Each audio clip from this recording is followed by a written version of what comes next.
esta adicción. Muy bien, vamos a esperarnos. Bueno, ya son las 11 horas y en punto. Bueno, muy bien, otra vez buenos días. ¿Cómo están? Espero que todos estén bien y felices. Como ustedes saben, el tema de hoy, pues, es la pregunta de si el azúcar es adictivo o no. Y bueno, en realidad la pregunta va más allá de eso, no nomás azúcar, sino también alimentos, especialmente alimentos altamente procesados. Sí, ahora ya saben que estas pláticas yo las doy con mucho gusto. Mi objetivo es simplemente compartir la información, el conocimiento, que la gente sepa qué es esto y de qué se trata y en qué nos puede beneficiar. Esa es la intención. Así que bueno, espero que les beneficie.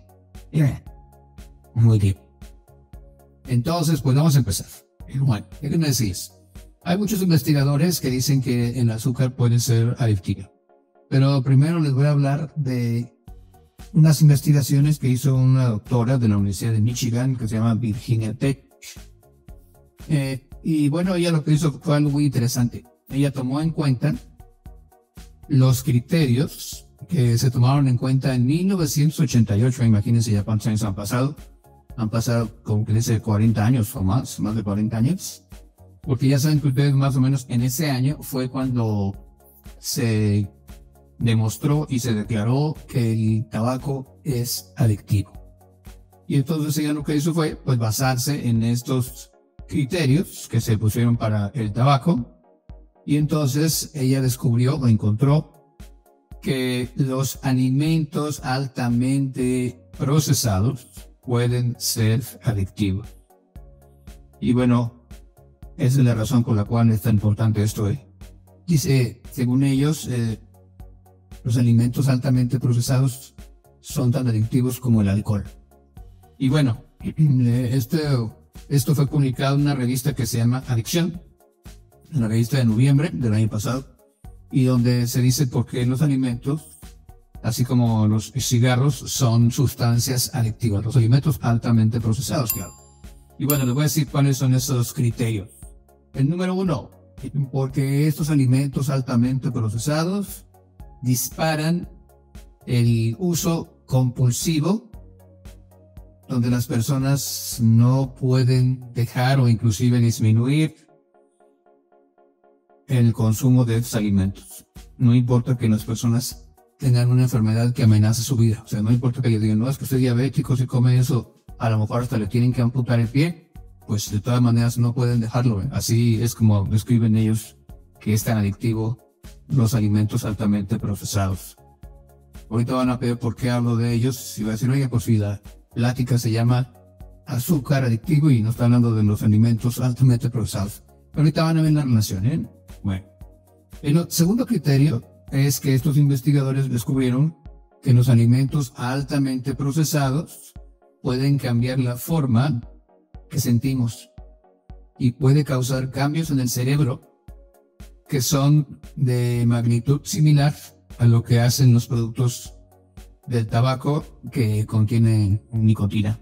Así que va a haber cambios en nuestra manera de sentirlos en el cerebro. Otra cosa que causan los alimentos altamente procesados es que son altamente reforzantes, o no sé cuál es la palabra correcta, pero siguen, o sea, en medicina le llamamos tolerancia. Tolerancia significa que uno necesita cada vez más. Por ejemplo, alguien que se tomaba, no sé, una cerveza y necesita 2 cervezas para aprovecharse y 3, cada vez aguanta más, hace más o menos. Y otra característica que tienen estos alimentos altamente procesados es que también disparan esas ansiedades o esos deseos, esos antojos en el que uno no puede dejar de consumir. Por eso un psicólogo que es de la universidad de es del Instituto de Investigación Biomédica de Fralin, dice que los alimentos altamente procesados lo que van a hacer es algo muy importante. Van a entregar dosis que no son naturalmente altas, de carbohidratos refinados y de grasas, y eso es lo que parece ser la clave de este potencial adictivo. Dice, entonces ya nos dimos cuenta de que los productos del tabaco son adictivos. O sea que el fumar no es solamente una cosa de adultos, aunque se supone que nada más se los venden a los adultos. Ustedes saben que los alimentos altamente procesados, pues también hay que preocuparnos por los niños, que es un blanco principal en los anuncios, pues en la promoción de estos productos, así que hay que tomar eso en cuenta. Así que hay que dejar de pensar que estos alimentos altamente procesados son solamente alimentos. En vez de eso, hay que pensar que son sustancias altamente refinadas que pueden ser adictivas. Eso es lo que dice este investigador. Así que, bueno, es la misma razón por la cual estoy aquí, para platicarles de este problema, que yo pienso que es muy importante, sobre todo para los que tienen hijos. Mis hijos ya están grandes, así que yo ya pasé por esa etapa. Muy bien. Ahora, déjenme decirles cómo se empezó a pensar que los alimentos procesados podrían ser adictivos. Empezó a pensar en realidad desde hace, aunque ustedes no lo crean, hace 40 años, cuando un entomólogo, o sea, es un investigador, bueno, más es una persona que se dedica a estudiar a los insectos. Esta persona, que se llama Stephen Simpson, de la Universidad de Oxford, trabajando con los chapulines. Él lo que se hizo fue una pregunta muy interesante, muy sencilla, pues, pero en los insectos. Decía, ¿qué es lo que hace o qué controla más bien el apetito de los insectos? O sea, ¿qué tanto comen los insectos? O un insecto, ¿cómo sabe qué va a comer? Y ya ven que a nosotros nos dicen, bueno, hay carbohidratos, hay proteínas, hay grasas. ¿Cómo voy a saber qué porcentaje y cuántos gramos de cada uno voy a consumir? Y entonces, este entomólogo, es la palabra correcta, sí, entomólogo, estudió a estos chapulines, y entonces los resultados del estudio mostraron que los chapulines no tenían hambre por cualquier fuente de calorías. O sea, su apetito por diferentes nutrientes, por ejemplo la grasa, los carbohidratos y la sal, competían uno con otro. Pero la necesidad que siempre parecía ser la más fuerte, déjenme decirles, es el hambre por las proteínas. En otras palabras, los chapulines seguían comiendo y comiendo hasta que podían satisfacer sus necesidades por la proteína. Esto significa que no importara cuánto tuvieran que comer hasta que llegaran a obtener esa necesidad o esos requerimientos de proteína al día. O sea, no era tanto las calorías, sino necesitaban las proteínas. Ahora bien, todos ustedes saben que las proteínas pues son, como quien dice, los ladrillos constructores en nuestras células y para que el cuerpo funcione.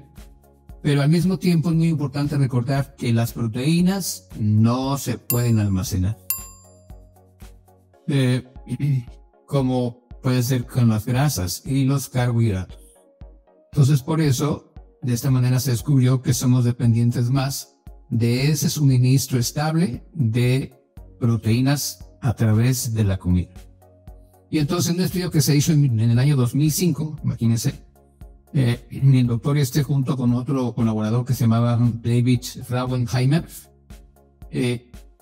mostraron o publicaron una teoría que se llama la teoría del, ¿cómo se puede decir en español? Pues sí, del equilibrio o del nivelaje de las proteínas, es decir, la relación que existe entre las proteínas y la salud.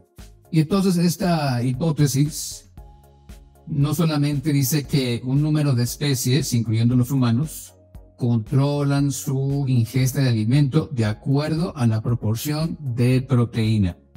La hipótesis también sugiere que el mecanismo podría ser una de las causas fundamentales de la epidemia de la obesidad actual. Ahí está la clave, ¿verdad? Porque si yo como un alimento y no tengo suficiente proteína, así como los animalitos, seguían comiendo y comiendo y comiendo y comiendo, no importaba cuántas calorías, hasta que ya su sistema interno les decía que ya habían consumido suficiente, se les quitaba el hambre. Así que por eso Simpson y Rauwenheimer afirman que cuando el contenido de proteína en el alimento es bajo, entonces seguimos hambrientos, seguimos teniendo hambre para más comida. ¿Hasta que qué? Hasta que se satisfaga nuestros requerimientos de proteína. Y aquí es donde entran estos alimentos altamente procesados. Los alimentos altamente procesados frecuentemente son bajos en proteínas, pero tienen mucha grasa, tienen azúcar y tienen también almidón que es fácilmente digerible.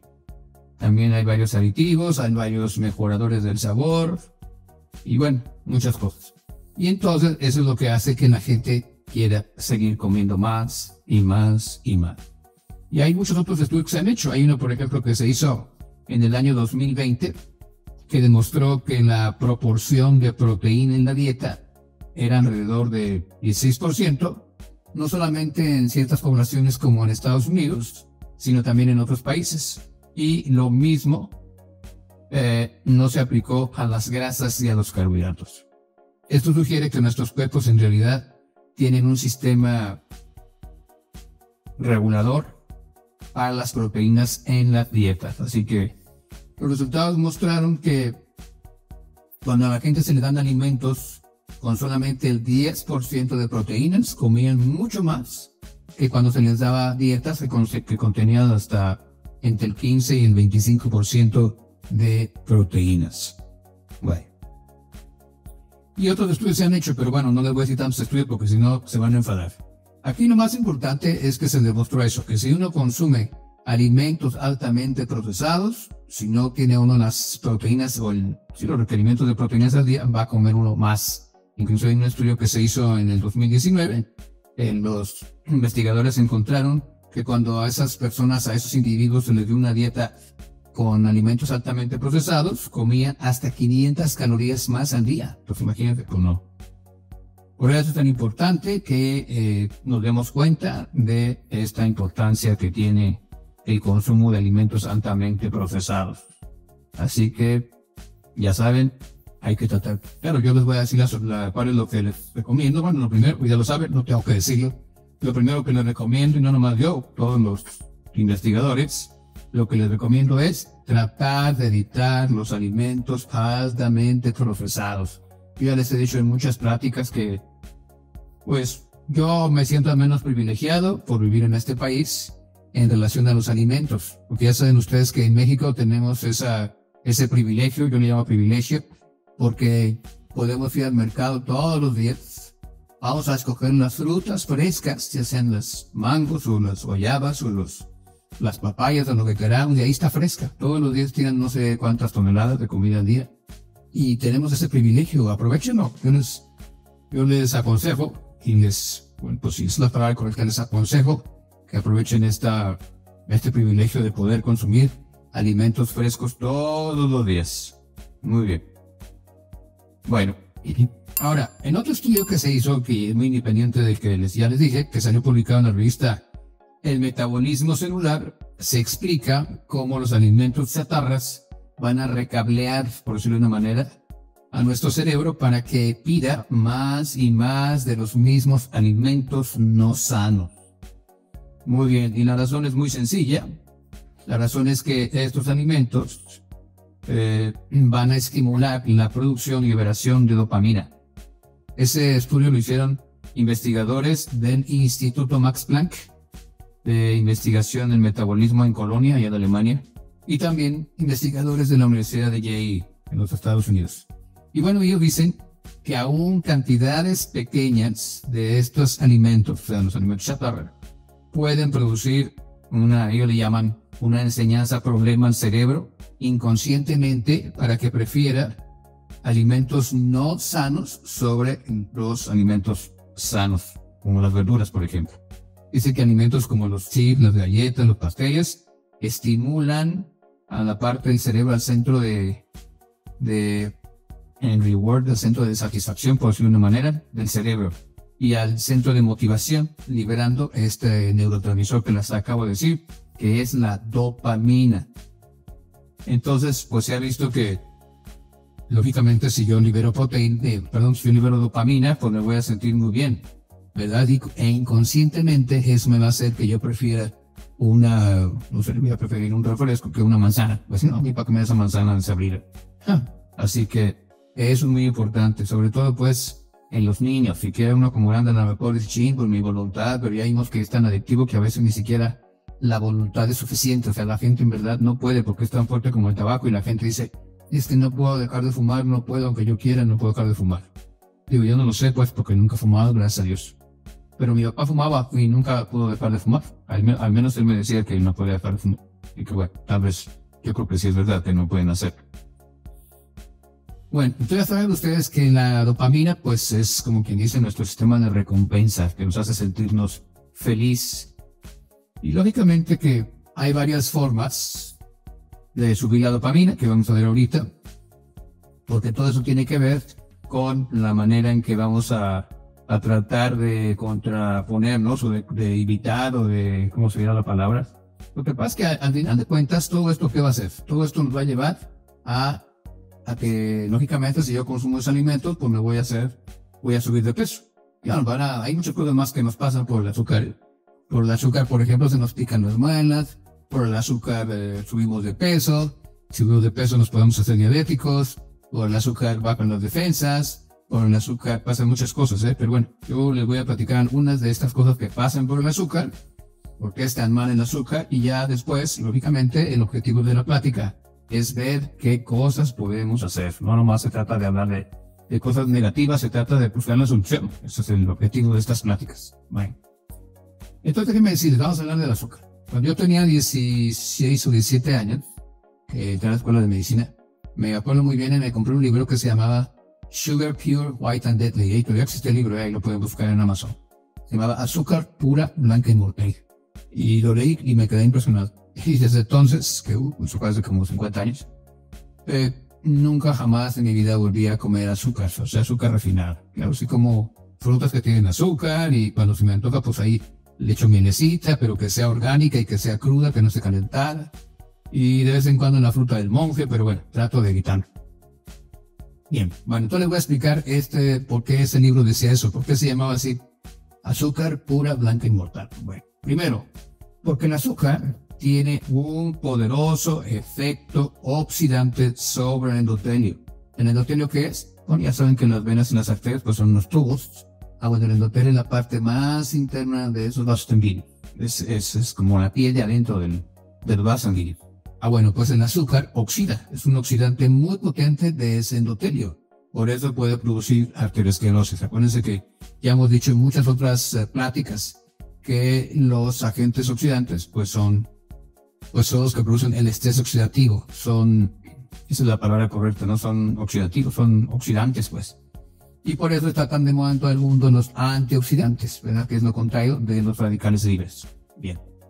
Entonces, los productos de oxidación, es decir, una vez que ya el azúcar produjo ese efecto oxidante, o sea, produjo bueno, es un pleonasmo, pero generó esos productos de oxidación, interfiere con la producción y accesibilidad de una molécula que se llama óxido nítrico. Ahora, ¿qué es el óxido nítrico? El óxido nítrico es una molécula que regula o señala a una sustancia que se llama factor relajante derivado del endotelio. Es decir, es una molécula que hace que se abran y se cierren los vasos sanguíneos. Se abren y se cierran. Entonces, si ese azúcar destruyó esas moléculas que regulan a esa sustancia que hace que se abran y se cierren las venas, ¿qué va a pasar? Pues se van a cerrar. ¿Qué pasa si se cierran? Pues no circula la sangre. ¿Qué pasa si no circula la sangre? Se produce isquemia. ¿Qué pasa si se produce isquemia? Pues no va a llegar sangre a ese lugar. ¿Qué lleva la sangre? Además de llevar nutrientes, la sangre lleva oxígeno. Si no lleva oxígeno, ¿qué pasa? Pues hay una hipoxia. ¿Y la hipoxia qué produce? Necrosis. ¿La necrosis qué es? Pues la muerte, se empiezan a morir las células. Por eso las personas que tienen mala circulación, por ejemplo en las piernas, se les empiezan a poner oscuras porque no les llega sangre. Por eso los diabéticos que tienen el azúcar alta, pues se les cierran las venas y se les ponen las piernas cada vez más oscuras, les puede dar pie diabético, inclusive les pueden tener que amputar una pierna porque les da gangrena de los pies. Pero aunque uno no sea diabético, si uno consume azúcar en grandes cantidades, de todas maneras no va a pasar eso. Es muy importante. No piensen que no, si yo no soy diabético no me va a pasar nada. No, de todas maneras le pasa aunque no lo vean. Si yo tomo un refresco ahorita, claro, no voy a sentir nada. A lo mejor no voy a sentir bien porque como tiene cafeína y otras cosas, pues no voy a sentir muy bien. pero realmente no está pasando cosas buenas con el cuerpo. Otra cosa más que produce el azúcar es que acelera la destrucción de las moléculas ya existentes. O sea, por un lado, destruye daña o más bien oxida al endotelio. Destruye a las moléculas que ya están hechas de óxido nítrico y, lógicamente, pues no permite que se formen nuevas moléculas de óxido nítrico. Y que imagínense, es un caos. Luego también lo que hace el azúcar, sobre todo cuando comemos mucho azúcar, se produce una cosa que en bioquímica le llamamos picos de glicemia. Picos de glicemia significa que el azúcar sube de repente. O sea, el azúcar, para que estemos sanos, el azúcar debe de estar siempre estable. Así como la presión, eso se llama homeostasis. La presión siempre tiene que estar entre 120 y 80, la temperatura siempre tiene que estar en 36.5 grados centígrados. Pues bien, también el azúcar tiene que estar dentro de un rango que se considera más o menos 80-120, depende del laboratorio y de muchos otros factores, pero en general 80-120. Y entonces cuando uno consume algo dulce, sobre todo si es un carbohidrato simple como un refresco, eso va a producir una cosa que se llaman picos de glucosa, o sea, picos de azúcar. Y entonces esos picos de azúcar van a elevar los niveles de molécula de adhesión que incrementan el riesgo de una enfermedad arterial. Muy bien. Y lógicamente, cuando aumentan el sustrato excesivo de energía de carbohidratos, entonces aumenta la fuga de electrones dentro de la cadena respiratoria mitocondrial. O sea, acuérdense ustedes que cuando uno consume, bueno, no más azúcar, cualquier alimento, se va a convertir muchos en azúcar. Eso va a producir, lógicamente, en el ciclo de Krebs que se produzca la energía. Pero entre más energía se produzca, puede haber una cosa que se llama fuga en esa cadena de transporte de electrones, que ya dijimos desde el punto de vista materialista, pues, en realidad la vida es eso, que uno pueda producir energía. Pero si uno produce demasiada energía, lógicamente va a haber más fuga, o más probabilidades de que haya una fuga de electrones. Y esa fuga de electrones, lógicamente, va a dañar a las mitocondrias y va a producir una cosa que ustedes conocen muy bien, que se llaman superóxidos. Los superóxidos son radicales libres de los más agresivos, porque son radicales libres que pueden destruir al mismo tiempo varios átomos, los dañan. Acuérdense que esa es la teoría más estudiada o más reconocida, la teoría de los radicales libres. Así que ya saben. Entonces, ¿eso qué va a producir? Que se dañan las mitocondrias, eso va a producir que se produzca el superóxido. El superóxido va a producir que se inflame, o sea, uno se va a inflamar, no solamente de algún lugar en especial, de todo el cuerpo.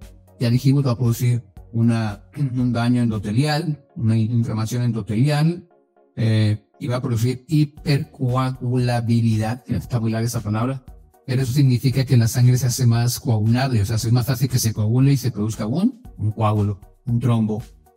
Y también va a producir una cosa que se llama hiperactividad simpática. Acuérdense que hay un sistema nervioso simpático y uno parasimpático. Entonces uno es como quien dice el que acelera y otro el que frena, uno acelera y otro frena, y es simpático nos acelera. Entonces uno tiene hiperactividad simpática, va a estar nervioso, va a estar tembloroso, va a estar, pues no sé, tal vez más corajudo, no sé, pero va a estar mal.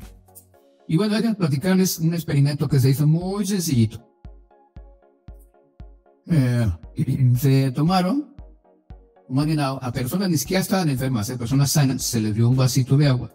Y a ese vasito de agua se le agregaron 3 cucharaditas de azúcar. O sea, son más o menos 75 gramos de azúcar.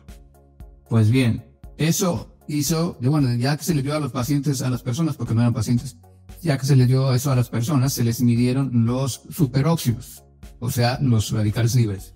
Y se vio que había un incremento de 140% comparado con el basal. O sea, se subió más del doble la producción de radicales libres, nada más con ese vasito de agua con 3 cucharaditas de azúcar. Imagínense, o sea, si la gente pudiera ver lo que le pasa a su cuerpo cuando toman azúcar, estoy seguro que no tomarían tanta menos.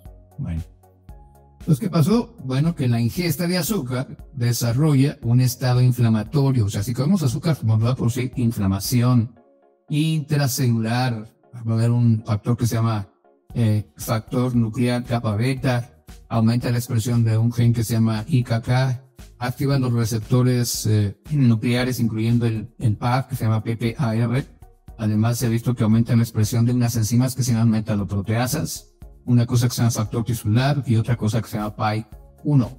Son palabras raras, pero bueno, son genes que tienen que ver con la inflamación y con alteraciones en el funcionamiento de nuestro cuerpo. Y bueno, les voy a decir más efectos que tiene el azúcar. Se ha demostrado que el riesgo de sufrir cualquier enfermedad degenerativa y la muerte se eleva dramáticamente cuando la glucosa sanguínea es arriba de 85 miligramos por decilitro. Fíjense muy bien, ¿eh? Arriba de 85 miligramos por decilitro aumenta el riesgo de cualquier enfermedad e inclusive la muerte. Y conste que no lo digo yo, salió publicado en la revista de Cuidado de la Diabetes. Nada más con que nos suba 86, entonces muy importante eso. Y bueno, lo que les decía yo, los picos de azúcar. La verdad es que las espigas o los picos de azúcar, después de la comida, causan un daño silencioso. Por eso les digo que uno no siente nada. A través de diferentes vías, o sea, vías bioquímicas. Y bueno, tienen que ver mucho, por ejemplo, con enfermedades cardiovasculares, tienen mucho que ver con el cáncer, tienen mucho que ver con la enfermedad de Alzheimer, tienen mucho que ver con los riñones y también tienen mucho que ver con los ojos, o sea, con el daño en la retina. Así que por eso es tan importante que tratemos de que no haya picos. Muy bien. Hay un análisis que se hizo con 1.800 adultos.